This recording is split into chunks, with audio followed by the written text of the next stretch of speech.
बावखुंग्रि समष्टिखौ देग्लाय आं बावहायनो इनचार्ज जानानै दङ दा पार्टीनि इनचार्ज जानानै दङ आंहा जथेस्थ फोथायनाय दङ बे बावखुंग्रि ओनसोलनि ब्लकखौ देग्लाय जोङो रिकभार खालामनो हागोन मानोना थांनाय 17 बोसोराव बिपिएफआ नखरसे मानसिनो बावखुंग्रियाव हा होनो हायाखैमोन जोंनि गार' बर' जायफ्रा रोजा रोजा बोसोर बे हालामावनो रायजो जानानै दङ बिथांमोना दिनै मियादि पाट्टा गैयै जानानै दङ बेनिखायनो नै बावैसोनो जोङो बे 10 जुलाइनि गेजेरावनो जोङो प्राय 300 नखरनो जों हानि पाट्टा होनो थांगासिनो दङ फरेस्टनिफ्राय जोङो 350 नखरनो जोङो लेन्ड टाइटेल सार्टिफिकेट होनो थांगासिनो दङ जों बेखौ हानाय माने स्पिडआव मावगोन जेसेबां माने हानि जेंना दङ बे हानि जेंनाफोरखौ जों फोजोबनो नागिरदों जोंनि जा थार्मेल पावार प्रोजेक्ट बेखौ दिनै दुलाराय बर'फ्रानो नांगौ गोनांथिखौ दिनै हमदांनो हादों मोनसे खोथाखौ जों नायनांगोन जे थांनाय 78 बोसोराव भारत उदांस्रि जानायनि 78 बोसोर जानायनि उनावबो कुनु ट्राइबेल एरियायावहाय मोनसे इन्डास्ट्रि गायसननानै ट्राइबेलफोरनि रांखान्थि बिथिंखौ जौगाहोनो कुनु मानसियानो नाजायाखैमोन नाथाय जोंनि सरकारा दिनै बेखौ नाजादों औ 17 बोसोरनि समाव हाग्रामानि दिनाव नैबे एनटिपिसिखौ बानायनाय जादों नाथाय बिथांमोना 8% करि फैसा लानानैसो बे खामानिखौ मावदों किन्तु जोङो दिनै कुनु पार्सेन्टनि खोथा गैया कुनु जोङो थाखा फैसानि सिन्था खालामालासिनो जोंनि दुखिया नखरफोरा माबोरै रांखान्थि बिथिङाव जौगाखांनो हागोन जोंनि आनइमप्लयमेन्ट जेंनाखौ जों माबोरै फोजोबनो हागोन बेफोरबायदि थांखिजोंसो जोङो हालाम जौगाहोनाय रांखान्थि जौगाहोनाय राजखान्थि आरो समाज बेबस्थाखौ जौगाहोनायनि थाखाय जोंनि सरकारा बे हाबाफारिखौ लादों बेनिखायनो दिनै बिपिएफखौ जोङो मोनसे बाथ्राखौ आं नोंथांमोननि मिडियानि गेजेरजों मोनसे बाथ्राखौ बुंनो नागिरदों थांनाय 17 बोसोराव बिथांमोना गुबुन गुबुन कम्पानिफोरनिफ्राय रां लानानै कम्पानिफोरखौ डाइरेक्टलि इनडाइरेक्टलि बाहायनानै गावसोरनि व्यक्तिगत मुलाम्फानि थाखाय मावदोंमोन सानदोंमोन जानो हागौ जे बिपिएफआबो दे जोंनि नैबे इन्डास्ट्रि गायसननायाव जोंहा व्यक्तिगत सार्थ दं होननानै जायनि जाहोनाव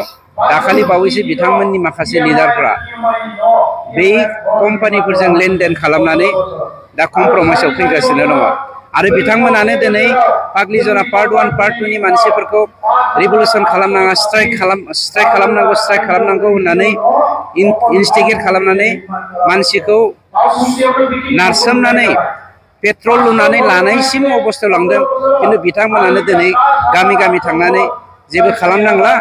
जायखिजाया मोजां लामायाव फैगासिनो दङ जों सावरायगासिनो दङ होननानै बिथांमोना रायजो राजानि खाथियाव थांदों आरो मोनसे बाथ्राया स्पष्ट जाय हाग्रामाया गावनि बिहावनि नामाव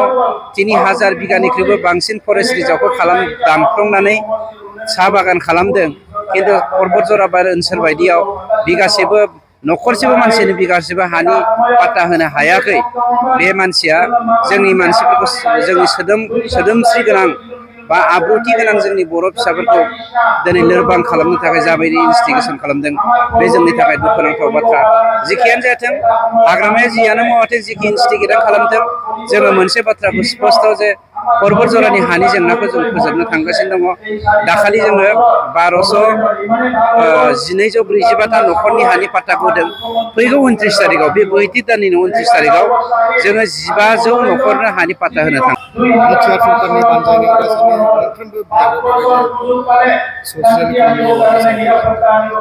दिनै मानागिरि चिफ प्रमद बर' बिथांनि दैदेननायाव जोंनि बिटिआर सरकारनि सिङाव बा थांनाय 4 खावसे बोसोराव जोंनि सरकारा बेसेबां मानसिनो दिनै जोङो बेनिफिसारिफोरनो जोंनि गभर्नमेन्टनि आसनिखौ होनो हाखो बेखौ लानानैनो बेनिफिसारि मिट जोङो मोनसे जादोंमोन आरो बेनि गेजेरजों दिनै थांनाय 17 बोसोर बिपिएफनि सम आरो जोंनि 4 खावसे बोसोरनि जोंनि जा मावनायनि गोरोबथाय बा फारागथि बेखौ जोङो नायनो थाखाय दिन्थिनो बा फोरमान होनो थाखाय दिनै जों बे हाबाफारिखौ लानाय जादों आरो रायजो राजाफ्रा खुब गोजोननाय मोनदों जे बिटिसिआव थांनाय 17 बोसोराव मावनो हायै हाबाफारिखौ दिनै मानब गिदिर शिब प्रमद बर' बिथांनि दैदेननायाव जोंनि UPPL सरकारा आं बिखाफोर दानानै बुंनो हायो UPPL सरकारा दिनै समाजनि गेजेराव गोजोन आब्रुथि लाबोनायजों लोगोसे जौगाथायखौ लाबोनो हादों जायनि जाहोनाव माने अल्टारनेटिभ वे हिसाबै गासैबो पार्टिफोरखौ नागारजोबनानै UPPL दोलोआव ज' जाजाय फैनानै बाहागो लानानै नैबे बारनि जोंनि जा इलेक्सन बे बिसायख'थियावबो जोंखौ हेफाजाब होनो फैदों।